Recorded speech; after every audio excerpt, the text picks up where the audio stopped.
I don't think you could have given me harder homework than heal yourself.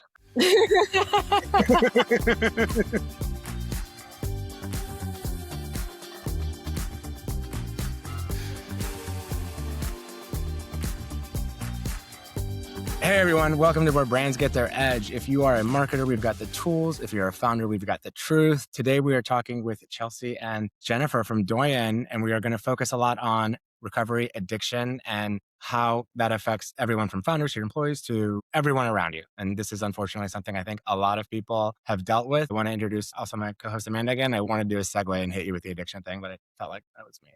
Not that she has an addiction problem, just like I couldn't make it work. Are you allowed to say that, it's like a functional thing? No, I think that's what everybody says when they have a problem, right? I wouldn't know anything about that, Amanda. But Jennifer, first, tell us how you got into this space and how you started the company. For sure. Yeah, happily.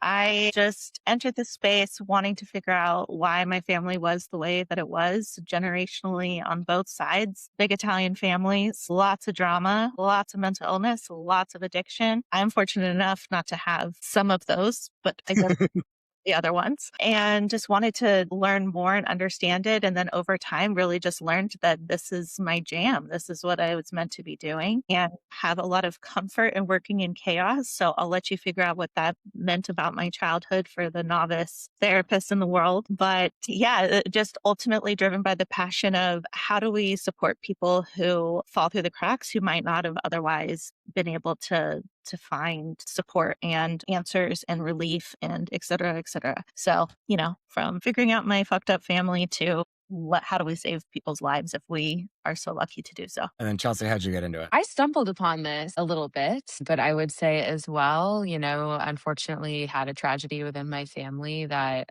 led me to very much say, I want to work in the addiction space. I want to help people and more specifically help families and help siblings have a different experience than I had. And, for the non-therapists out in the realm, sometimes we think that, if we can help somebody else, it will somehow make our own trauma or our own grief go away, and was sorely mistaken. That is not the case. But the longer that I've stayed in this work, it's changed for me. I was joking with my partner this weekend, but I was like, my spirit animal is not a dog. That's too basic for me. But I am similar in the sense of I'm a dog who needs a job. And if I don't have one, I get destructive. And this work is a job. And it has purpose, right? There's so many pieces of this work that are so hard, but every morning I wake up and I know that I have a purpose. And that for me is what is most important and what keeps me here. Well, and a lot of the stuff I've heard you guys talk about, I've not heard a lot of people talk about, and especially the way you and Jennifer, especially as you were alluding to your family, support the family of the person who has a problem, in a really special way. Because I know most things just enough to be dangerous, but obviously at some point the person with the problem needs to want help. And there's a very limited amount of stuff that you can do before that. And that support to me seems so valuable in the way that you give it. Thank you. Yeah, I learned very early on by some great mentors that mental illness, addiction don't happen in vacuums. And if we're not treating the whole system, whomever is part of that system, then what's the point? Because it's the chances of somebody falling back and wasting time, money, energy, self-worth, feeling like they're unhelpable is so problematic to that individual and heartbreaking, really. And I feel like most things, until you experience it in some capacity, right? Mhm. It's really hard to relate. So anyone who has dealt with someone with an addiction problem, I'm sure this is resonating immediately. But for people who have not had to deal with this yet, right? What would you both look for in terms of signs of someone having a problem needing help, but then also just how would you even define recovery for those people? Go for it, Chelsea. Well, I mean, I think it's a layered question. I think that there's obvious warning signs, right, that you can look for with someone who might be struggling with either substances or with their own mental health. But I also like to debunk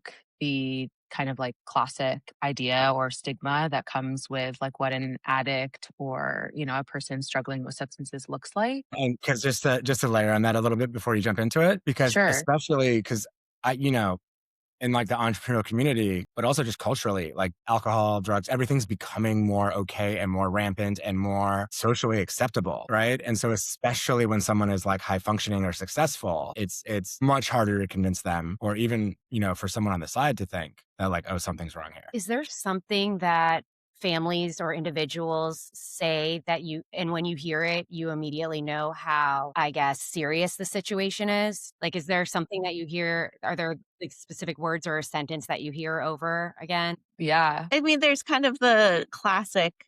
I mean, Chelsea does a lot of our intake calls, does all of our intake calls, really. So, but I feel like I hear a lot of times we know that there's something wrong, but we don't know what it is. We don't even know if we should be talking to you.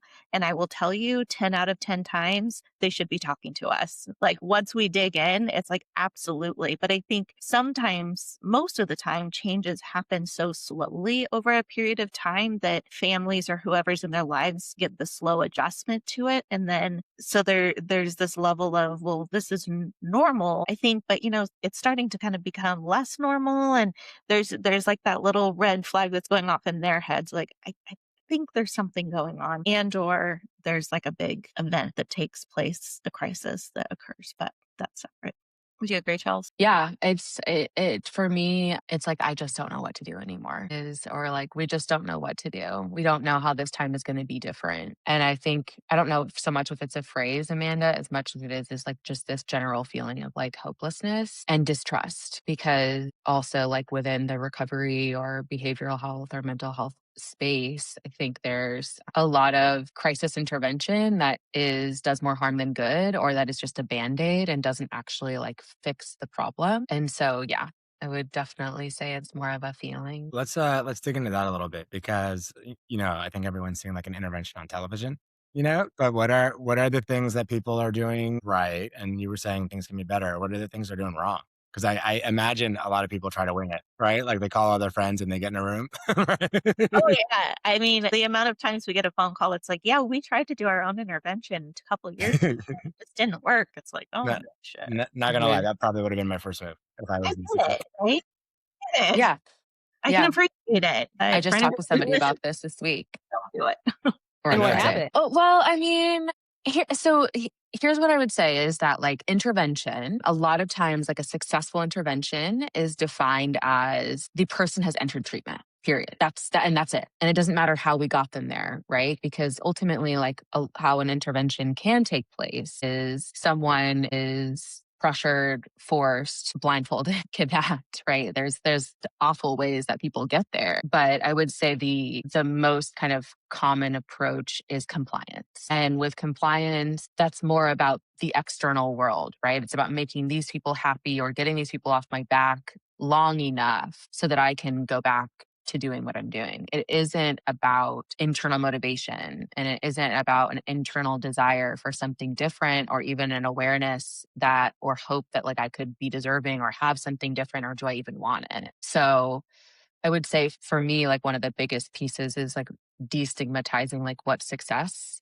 like or what a successful intervention is. And I think that our approach is very different than that. I'm biased, you Can know. you in your approach and how it differs? Like, if that's what people think an intervention is, what do you guys do? I'm not gonna lie, those all sounded like wins to me. Short term wins. Yeah. Jen, do you want to No, go no, I, for it? I immediately see why it wouldn't be, right? Like Yeah. I immediately I agree after hearing you say it, but like beforehand, I a million percent Work. thought you snatched someone up in a bag.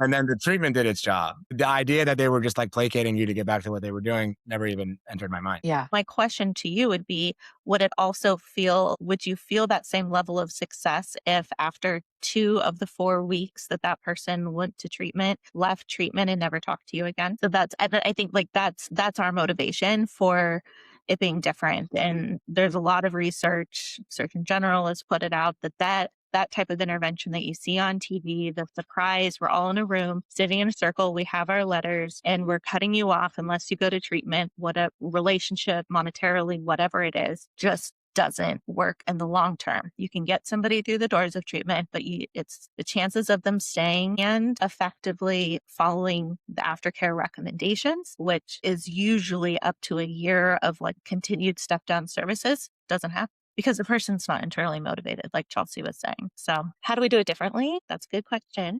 I'm happy to dive in, but go ahead, Chelsea. Let's see, she's ready. I see the dog. I can No, I have a good picture. all I would say we should split it because I think that both of us have different.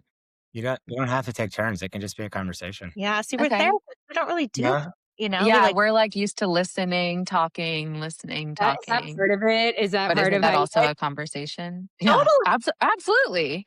Well, what I was telling Borzo and like what I have so much like what I talk about with our family is like intervention, like when they call us, like the process has begun. Intervention is a process, and all that it means is that we are intervening on the status quo. It means that what we are doing is not working, it's not sustainable in one way, shape, or form, and we need to do something different. What's wrong about a lot of other intervention approaches is that it classically makes the person that's using substances or has, problematic behaviors, it makes them the problem. And it says, you are doing this. It's not working for us. You've destroyed our family. You've destroyed our marriage, and you need to change. And it misses the reality that addiction operates on the entire system. And, at Doyen, we look at things through the lens of the family system. And what that means is that every person has a part that they play. And so if you look at like a plant system, right? And I'll reference like one of my favorite metaphors from Beyond Addiction, but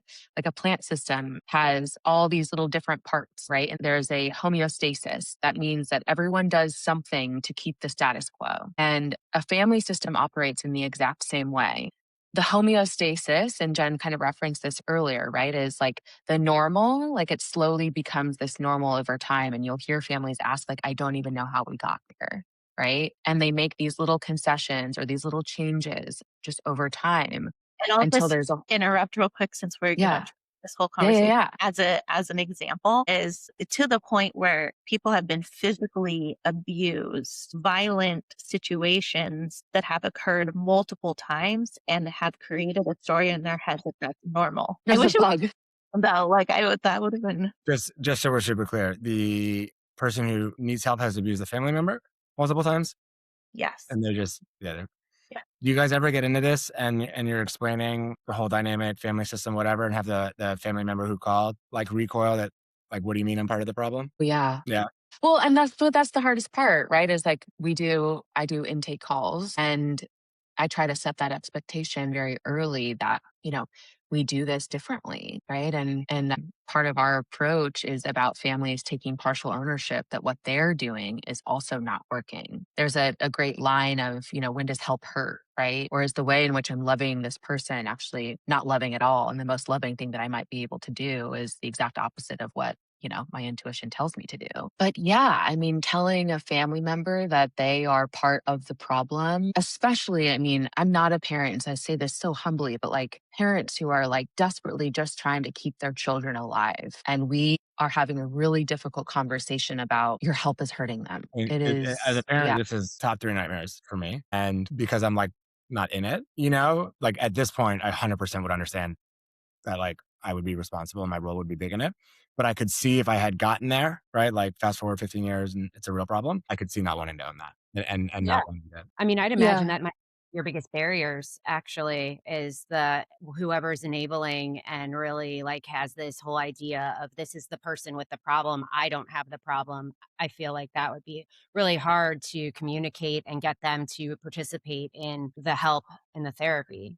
I mean, you tell me, is like, what is the biggest barrier for you guys as far as treatment? Is Mm. so many. Yeah. Yeah. I mean, I'll just say when families ask in the intake process, why wouldn't this be successful? You're describing this great thing and the success stories you have, but what about not having a success story? And what I will tell families, no shame, is the families do not follow the recommendations they are given by the treatment providers that are working with the system, their loved one, themselves. And it's not that we all know we have like some secret code or something, but there is this piece to this work is so counterintuitive as a parent and even as a significant other. And speaking from personal experience in that realm of the things that you're asked to do not feel normal and natural in any way, shape, or form. It feels completely counterintuitive, and having to trust people that you are also simultaneously building trust with is like so hard. And I think all we can do, Chelsea and I and the team, is just really acknowledge that constantly and reinforce that and normalize it. And I think that that is part of what we do differently is we do a lot of that work before we put that parent or that spouse in front of their loved one and have them say, this is what I did wrong. This is what I want to do differently. This is what I'm doing differently right now. And my ask is that you also try to do things differently. And that changes the dynamic. This isn't you're wrong. This is I have stuff to change. But not everybody can go from an intake call into a meeting like that. And that's where we slow down the process and really do a lot of build up to that point. And that's hard for me on a lot lower stakes stuff than right. Not alone. You're not alone. Yeah. It is interesting how many parallels for this tie to everything. Mhm. You know, like the Yeah. basic rules of how you like treat and communicate and even set boundaries, right, with people. Yeah. I know the boundary setting is a big part of especially how you coach the families as well. Tell us a little bit about kind of your process on that and specifically what people either are doing that they should not be doing or the opposite, right? Like a beginner crash course if someone wants to turn on one or two things right now. Okay. Well, my first thought is, and again, I think this is where I disagree with how certain coaches or interventionists or people in this space approach families is this is what you need to do. And this is the only way. And if you don't do this, you're killing your loved one. There's support groups, that really say like you just need to go entirely hands off. You need to let your loved one hit bottom. And that is one approach to boundaries. And I think that's often like what keeps people away is because they can't do that. And then they're shamed if they can't do that. And then they don't do anything. So my thought, like my favorite quote about boundaries is boundaries are what allow me to love myself and you simultaneously. Good. And it's in theory, it's like really beautiful, but in practice, I would say like how I shape or how we try to shape boundaries is they're not external rules. They are not rules that you're placing on your loved one. They are internal limits for ourselves. And so what works for me, and then I communicate what works for me to my loved one. And the boundary, if you will, is like allowing the natural consequences that follow from that. So an example is different for everyone, right? But an example is I'm no longer going to wake up my husband to go to work tomorrow. He usually drinks late at night. I wake him up so that he doesn't miss work because if he misses work another time, he might get fired. Well, the new boundary for me is like, I'm no longer going to wake him up anymore. But the natural consequence for him might mean that he is late to work. And if he's late to work, that natural consequence might also mean that he loses his job. Oh, and that trickles down to everyone. Right. So so that's an idea. But I would also say is, a lot of like what we talk about at Doyen too is like what's in one family's window of tolerance is not in another family's. Like we have families, Jen, the family I'm talking about, like who called us. We have families who will call us and say like, hey, but just so you know, to start, like, I'm never going to allow my loved one to live on the street. That's never going to be a boundary or a limit that I'm going to set. And we're like, okay, great. Like that, you don't have to. Right? Like, so it's not about us opposing boundaries on to our families. It's about talking. We can make suggestions based on the information that we get, but it's also about helping families set boundaries that they can actually hold. And if they can't hold the boundary, then they should not be setting it. Yeah. Because then that just creates dishonesty and mistrust. And inconsistency, which I feel like consistency is like you gotta have it or else you got nothing. I also feel like there's like an intersection of boundaries for yourself and like enablement, right? Because in the same way you're like, I'll never let them sleep on the street, which I could 100% could see myself being like that and getting Sure. behind, right? And my like biggest experience with this, I had an employee with like a really bad drinking problem, and this is back when we were in person, and it was kind of all the same stuff. And I obviously wasn't as emotionally invested as if it was like a family member, and like a decent person. Like I want to do the right thing by him and his family, and I didn't want to let him go because again, then he can't pay for anything, blah blah blah. And like, I mean, his wife kicked him out a couple of times. He's slept on our couch for longer than like in the office, like longer than I want to admit. And I mean, at one point, like I have a buddy in recovery. I was like, okay, listen, you can stay, but you got to go to A once a week with my buddy, And I don't think anything I did helped. He did eventually leave, and I think got a lot of help. And like several years later, sent me like a really nice note, like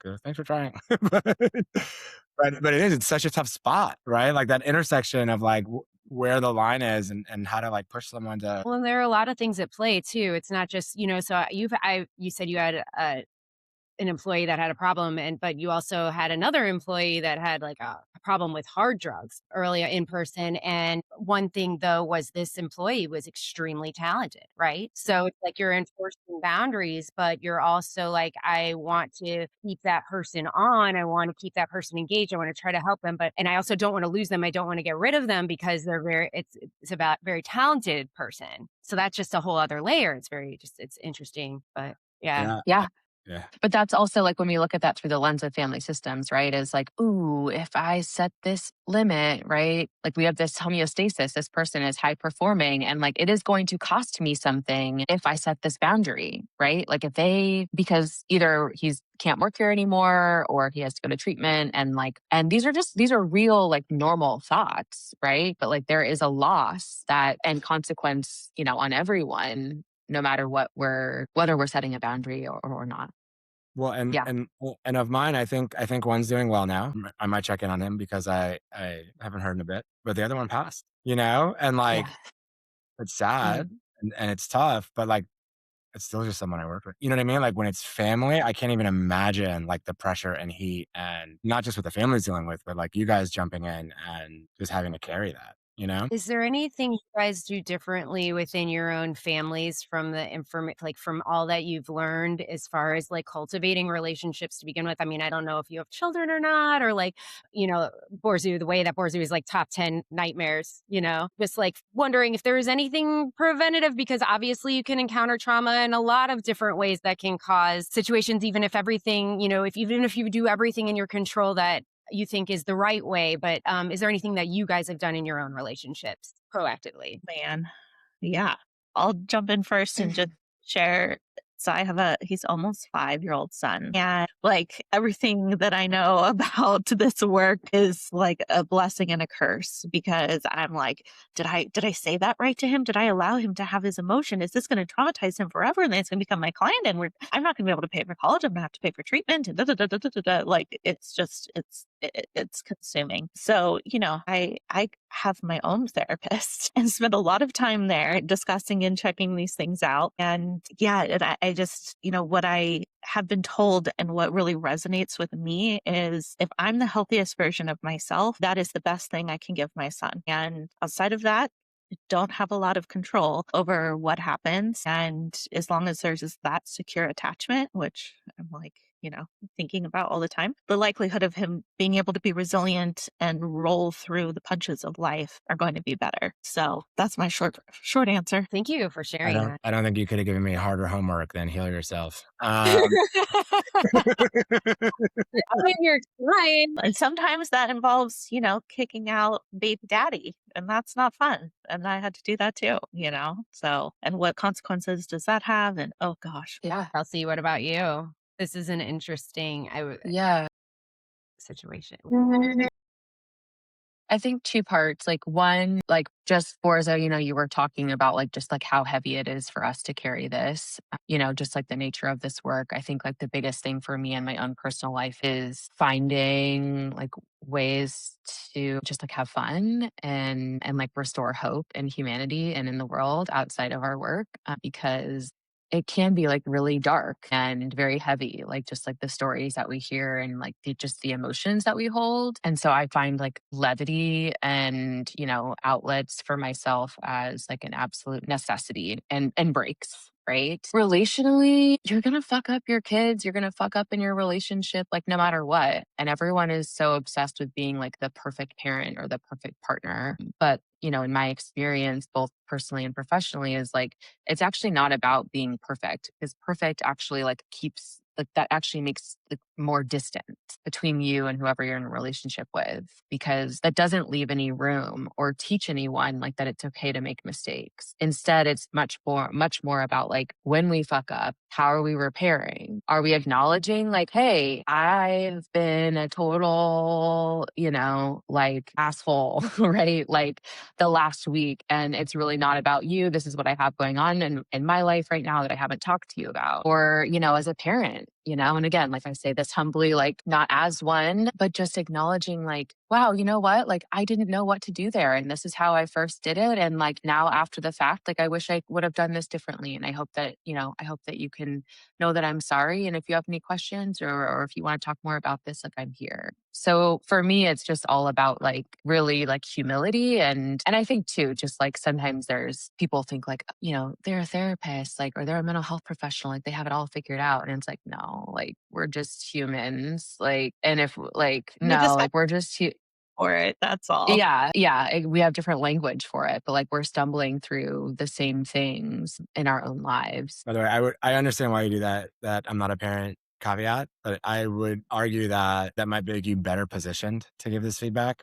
because you're not like emotionally in it in the same way. Like you still Still have doing more. the right I agree people. with that too. I agree with that too. It's probably smart to caveat to cover your ass, but Well, it's double-sided. One is, like, I'm 34 and, everyone on my team is at least I mean, most of the people that call me and that I give direction to are at least 20 years older than me, right? And sometimes when they have a loved one and a child and I'm giving them direction, I wanna just acknowledge. But, yeah, I mean, I've been a sibling, I've witnessed it in my own family, I've witnessed it with my parents, and, yeah, sometimes my pragmatism is what is my secret weapon in this work. Your work requires a deep understanding of people at their most vulnerable. And I was just wondering what's something you've learned about human behavior that might that marketers should know. Like tying it into a little bit about what we do, but because you guys have a unique sense of people because of the work that you do. I mean, what comes to mind immediately when you said that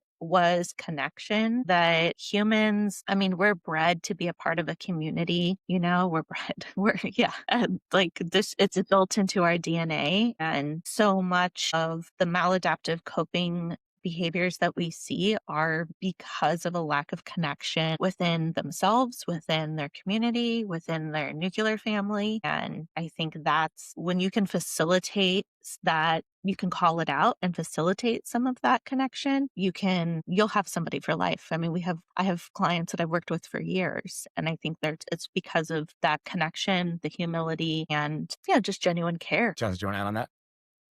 Or you want to thumbs up it? I mean, yeah, just from like a marketing perspective, I mean, branding and like all the stuff that I get to do with you guys is like the favorite. It's like the highlight of work right now for me. It's like I love it. It's my favorite thing to do outside of, like yeah, getting to whatever. Okay, I'm gonna stop talking. But it's been the highlight of my work right now. But yeah, I mean, in that is just like feelings, emotions, like humanity, like doesn't discriminate, like that's like the biggest thing that I've learned is like I'll sit in a room with someone who makes more money a month than I'll make in my lifetime. And yet, like the experience of grief and loss and fear and anger is the same, and I think that when we can like remember that, right? Like for me, like that's probably like from a marketing standpoint is the biggest thing is just like trying to speak to the shared experience that we all have, no matter our background, resources, labels. The human condition is the same, no matter where you are, no matter how much you make, no matter Yeah, you what can't your escape the goals human are. condition. Okay, I have two high level questions to close out at, but I imagine a lot of people listening to this are going to fall either into the maybe I have a problem camp or maybe I have someone in my family that has a problem camp. So either, however you want to frame this, right? Like entry points to help for them or piece of advice to keep them going. Like if they're not ready to call yet, right? Like what are a takeaway or two for each of those people, right? Like whether they're like, in the mud and they feel like maybe they have a problem or whether they have a family member that they feel like they need to start making something. What I would say is if you're a family member and you're not sure if you're ready to reach out or are toying with the idea, is remembering that what is best for you is best for the people in your life. So focusing on that, whatever that is, whatever decisions that brings, whatever actions that takes, that is truly, that will have the biggest impact on the people that you love the most. Damn, I thought you were going to make a plug for our free family support group that they can attend. No, Not too because late. Not too this is late. Not too late.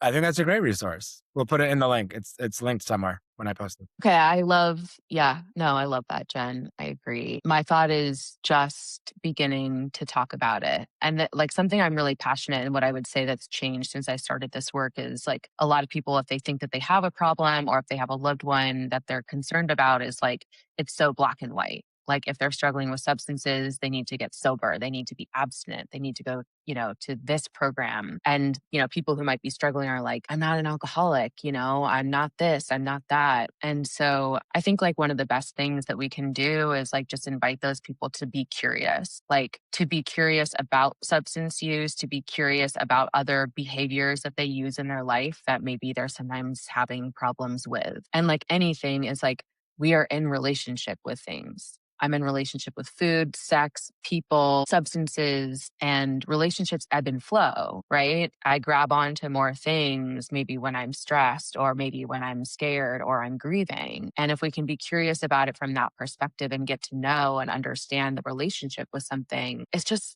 so much less judgmental. Like, and I think that so often like people are afraid to start talking about it because someone is going to tell them what to do. And I think my tidbit of advice for families is get out of the advice realm and listen and ask questions. And as a person who might be curious about getting help or starting a conversation is to ask for somebody to listen. And if you're going to go see a therapist, is like, don't go to somebody who's just giving you advice, because you're going to get advice and you're either going to get resentful that it doesn't work, or you're going to feel shut down, and defensive. So those are my thoughts. And that's actually really powerful. We can do a separate episode on how to pick a therapist. We'd love that.